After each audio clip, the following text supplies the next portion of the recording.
Atlantis The Lost Empire. This is actually the first Disney animated film I actually went to go see in theaters when I was a little boy. Oh yeah, I saw it at a movie theater back in Boston in Chestnut Hill off of Route 9.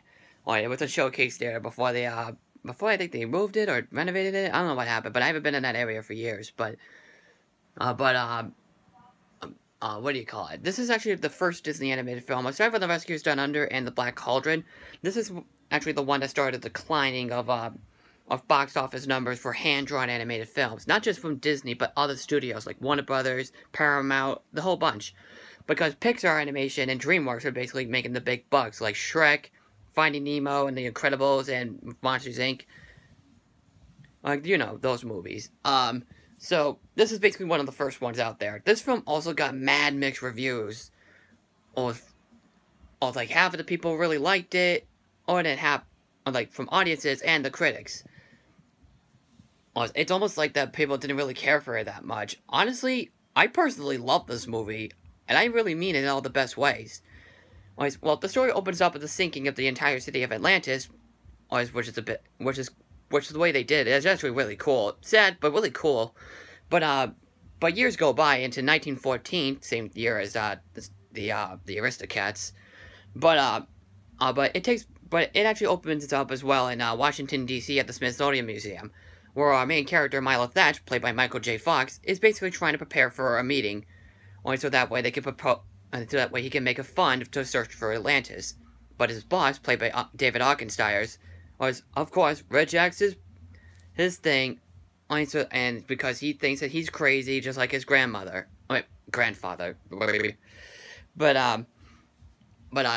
He basically goes back home and sees a lady named Helga St. Clair, and basically he brings him to her boss's mansion because he had a proposition for him. But it turns out that he used to be an old friend of his grandfather named Preston Whitmore, played by John Mahoney. He wants to help Milo Thatch, get a crew, and also the army to help out with the mission, or to search for Atlantis. So they basically they go to a big giant ship, and then they see the entire submarine, but they meet, of course, spoiler alert, the bad guy of the film, named Rourke, who of course is the typical villain who is a guy who just wants money. Yeah, you've seen this villain a million times. The Rescuers Down Under did that. Pocahontas did that. Tarzan did that. It's so typical. It's so generic and stuff. That's one of the biggest problems I have with the movie. But I'm not saying the villain's bad, though. I will talk about him in a minute. But along the way, Milo Thatch comes across some other colorful characters, like a mechanic, a technician named Audrey. Who else? A mole guy. A doctor named Sweet, Joshua Sweet, medical officer. Vincent, the demolition expert. Packard, the old lady, you know, the lady who goes, "Oh, gonna die." I freaking love that line. She says it twice and it cracks me up. And a farmer guy named Cookie, played by the late Jim Varney, who you'd know him as Ernest, of course. And Slinky from the Toy Story films, and basically his last Disney movie, like they have a stars in before he died of cancer.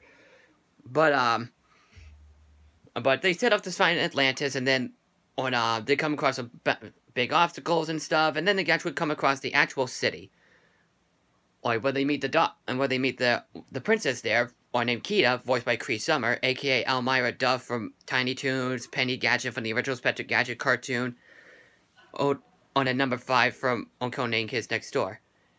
But she transports them to the actual castle, where her father, played by Leonard Nimoy, aka Spock, he basically tells them that they're not welcome here, and Rourke tells them that they'll just stay one night and they'll be on their way. But of course, they basically have a diabolical plan, like I already said, to steal all the crystal, that's worth a lot of money, so that way they can try to destroy the people that's even worth more money.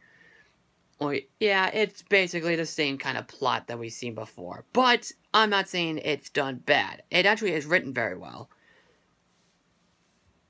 Plus, I really, there's a lot of good things about this film. That's, like I said, the story and the villain is the problem. But the villain itself is not bad. He's a decent villain, but he's one of the weaker ones. Much like the other some of the weaker other Disney villains I've seen.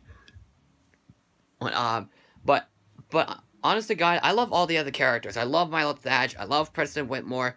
I love the side characters that we come across, like the demolitions expert, or the mole guy, the doctor, or Cookie. I love the technician girl who has a really cute Hispanic accent. I love the animation. I love Kita, and I love Leonard Nimoy as the king. So yeah, the animation itself, it is very, very visually interesting.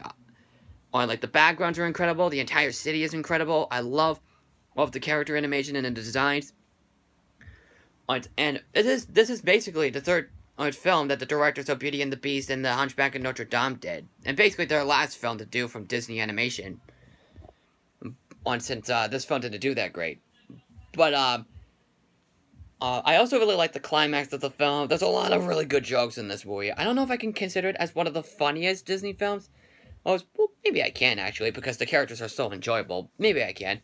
But, one of my favorite jokes in the movie... One of my favorite jokes in the movie is actually, the part where Mole is, like, trying to push Milo out of the room, and Sweet is like, uh-oh, sat in the dirt, didn't you? Moliere, now what have I told you about playing nice with all the kids? Get back, I got soap, and I'm free to use it. Like, he just hisses at him, and it just makes me laugh. Well, back off, creature, back to the paper where you came, hey, y'all. Well, it clicks its light on if he goes under the covers, it's just so funny. I love Jim Varney as the cook. He really makes me laugh. Of course it's Jim Varney, what can you say? Michael J. Fox is a lot of fun as the main character, and stuff. Keaton is great as well. I really like their the camaraderie. I also like how they try to help out one another at first. Like I said, the climax is a lot of fun. And the last thing before I wrap up about this film is that my favorite joke in the movie, like from Jim Varney's character, is when he and Audrey are like exploring the city and they're trying to like when they see this guy putting tattoos on him. He's like, look, 38 United States. I'd like me to make Rhode Island dance. Come on, boy, dance. Come on. He makes his belly dance, and poor Audrey, he makes a little creepy face, like, she's like, oh my god. I'm like, oh my god, that's a cute expression they made for her. Or from a cute girl. I mean, I'm like, aww. But it's just so funny. But, so yeah, overall, I personally love this. I said personally twice in a row. I personally love this movie. I think it's very funny, very entertaining, very well action-packed, very well animated. It's a very fun film. Like, one of Disney's most fun films, as well, like Tarzan is. So, the next film did actually make a good amount of money at the box office, so... but, like I said, it is still sort of declining at the box office records for hand-drawn animated features. But, if you haven't seen the movie yet, it's worth checking out. It's still on Netflix or something. And, I think it's on, Hulu, but I know it's on Netflix still. But, if you haven't seen it yet, it's worth checking out.